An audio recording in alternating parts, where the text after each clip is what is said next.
Hello students. तो जैसा कि मेरे चैनल पर प्लेलिस्ट में इम्पोर्टेंट टॉपिक्स बना हुआ है, उसमें कुछ हम 12th के और कुछ 11th के पार्ट्स को डिस्कस करते हैं। तो यहाँ पे जैसा कि आप देख रहे हो, पोटेंशियल ग्रेडियंट या रिलेशन बिटवीन इलेक्ट्रिक फील्ड और पोटेंशियल, इसका हम डिस्कशन करने जा रहे हैं। और अभी तक अगर आपने चैनल को सब्सक्राइब नहीं किया है तो इसे कर लें, लाइक करें, शेयर करें, कमेंट जरूर करें। कमेंट्स आप लोग नॉर्मली कम करते हो, ठीक है, बट ठीक है, आगे बढ़ते हैं। पोटेंशियल ग्रेडियंट, इलेक्ट्रिक फील्ड और पोटेंशियल में क्या डिफरेंस है? तो यहां देखिए, जैसे हमने यहां पे एक चार्ज रख दिया Q और इससे कुछ सेपरेशन पे यहां पे एक चार्ज रख दिया Q0, R सेपरेशन पे। तो क्लियर है कि ये जो Q है इसको रिपेल करेगा टेस्ट चार्ज को, कितने फोर्स से? F। अच्छा, हम ये एज्यूम कर लेंगे कि इस Q चार्ज की वजह से यहां पे जो इलेक्ट्रिक फील्ड है ये क्या है? E। तो जो F होगा आपको पता है क्या होता है? Q0 इंटू E, ये होगा। अब हम क्या करेंगे, इसको अच्छा देखो, इसको स्लाइटली डिस्प्लेस करेंगे। ये हो गया अपना डिस्प्लेसमेंट, इस तरफ ये डिस्प्लेसमेंट। कितना डिस्प्लेस करेंगे? dx। अब क्लियर है कि फोर्स भी है और डिस्प्लेसमेंट भी है, तो वर्क होगा। अब डिस्प्लेसमेंट स्मॉल है तो वर्क डन क्या हो जाएगा? dw। जैसे होता है ना, w equal to F into X, तो अगर dx है तो dw हो जाएगा। dx नहीं बल्कि इसको dr लेते हैं, ठीक। चलिए, अब हम लोग आते हैं अपने फॉर्मूले पर। वर्क डन इक्वल टू क्या होता है आपको भी पता है, force into displacement. Work done क्या है? dw। फोर्स क्या है? F। And displacement minus dr। अब यार ये माइनस dr क्यों होगा? ये भी आप सोच सकते हो कि हम डिस्प्लेसमेंट तो इधर कर रहे हैं, हमारा फोर्स राइट टू लेफ्ट है और डिस्प्लेसमेंट भी राइट टू लेफ्ट है, दोनों की डायरेक्शन सेम है। लेकिन मैं पहले भी इस चीज को बता चुका हूं, हमेशा हम किसका डिस्कशन करते हैं? सिस्टम के फोर्स का। हमारे फोर्स से मतलब नहीं है। तो सिस्टम का जो इलेक्ट्रोस्टैटिक फोर्स है लेफ्ट टू राइट है, ये हो गया फोर्स की डायरेक्शन, आप देख सकते हो ये फोर्स की डायरेक्शन, और ये है अपने डिस्प्लेसमेंट की डायरेक्शन। दोनों अपोजिट है, फोर्स प्लस तो डिस्प्लेसमेंट माइनस और डिस्प्लेसमेंट प्लस तो फोर्स माइनस। भाई दोनों अपोजिट हैं तो अगर एक प्लस होगा तो दूसरा ऑटोमेटिकली क्या होगा? माइनस। अब हम लोग आते हैं यहाँ पे, जैसा कि यहाँ पे हम यूज कर चुके हैं, F इक्वल टू क्या होता है? Q0 into E। तो dw इक्वल टू, ये माइनस यहां आ गया, F equal to Q0 E dr, ये कंडीशन हो गई। अब जैसा कि आप जानते ही हो, W इक्वल टू क्या होता है? Q0 delta V। तो dw क्या होगा? Q0 dV। तो जहां dw है वहां पे हम पुट कर दें Q0 dV equal to minus Q0 E dr। तो Q0 से Q0 कैंसिल हो गया और E इक्वल टू यहां से आ गया माइनस dV अपॉन dr।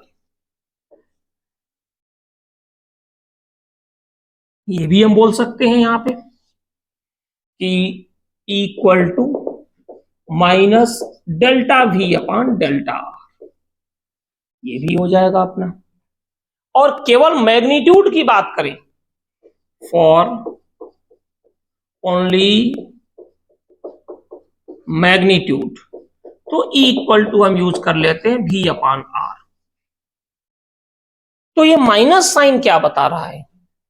देखिए, माइनस साइन ये बता रहा है कि अगर हम इलेक्ट्रिक फील्ड की डायरेक्शन में जाएंगे, माइनस साइन ये इंडिकेट कर रहा है कि अगर हम इलेक्ट्रिक फील्ड की डायरेक्शन में जाएंगे तो पोटेंशियल डिक्रीज होगा, अपोजिट आएंगे पोटेंशियल इंक्रीज होगा।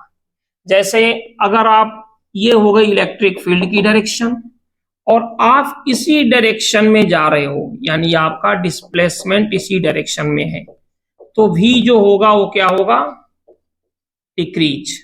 और इन केस ऑफ ये इलेक्ट्रिक फील्ड की डायरेक्शन है और आप उसके अपोजिट आ रहे हो, आपका डिस्प्लेसमेंट अपोजिट हो रहा है, मूव जो आप कर रहे हो अपोजिट कर रहे हो, तो इस केस में भी क्या होगा, इंक्रीज। और जो इलेक्ट्रिक फील्ड की डायरेक्शन है, अगर आप इसके परपेंडिकुलर आप जा रहे हो तो फिर क्या होगा, जो भी में नो चेंज, क्योंकि परपेंडिकुलर जाओगे तो वर्क डन क्या होगा, जीरो, और वर्क डन जीरो तो पोटेंशियल में भी कोई भी चेंजिंग नहीं होगी। आप देख लो यहां से, अगर आप परपेंडिकुलर जाओगे तो ये हो गया डिस्प्लेसमेंट, ये हो गया फोर्स, दोनों के बीच का एंगल क्या है, 90 डिग्री। तो जब 90 डिग्री तो फोर्स जीरो, फोर्स जीरो तो डेल्टा भी क्या होगा, जीरो, यानी पोटेंशियल में कोई भी चेंजिंग नहीं होगी। तो क्लियर है, आप इलेक्ट्रिक फील्ड की डायरेक्शन में जाओगे पोटेंशियल डिक्रीज होगा, इलेक्ट्रिक फील्ड के अपोजिट जाओगे पोटेंशियल इंक्रीज होगा, परपेंडिकुलर मूव करोगे इलेक्ट्रिक फील्ड की डायरेक्शन के, पोटेंशियल में नो चेंज। अब अगर हम देखें तो ये तो आर के लिए हो गया, यहां ये जो हुआ वो आर के लिए हुआ। अब अलोंग एक्स एक्सिस जो आर है उसमें एक्स एक्सिस भी है, वाई एक्सिस भी है और जेड एक्सिस भी है।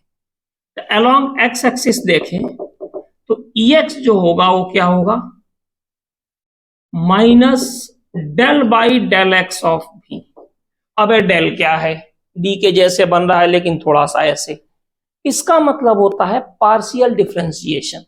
पार्शियल डिफरेंशिएशन क्या होता है, तो आप देख सकते हो प्लेलिस्ट में मैंने जो क्लास 12th की है इलेक्ट्रोस्टैटिक का पोटेंशियल वाला पोर्शन उसमें कराया है।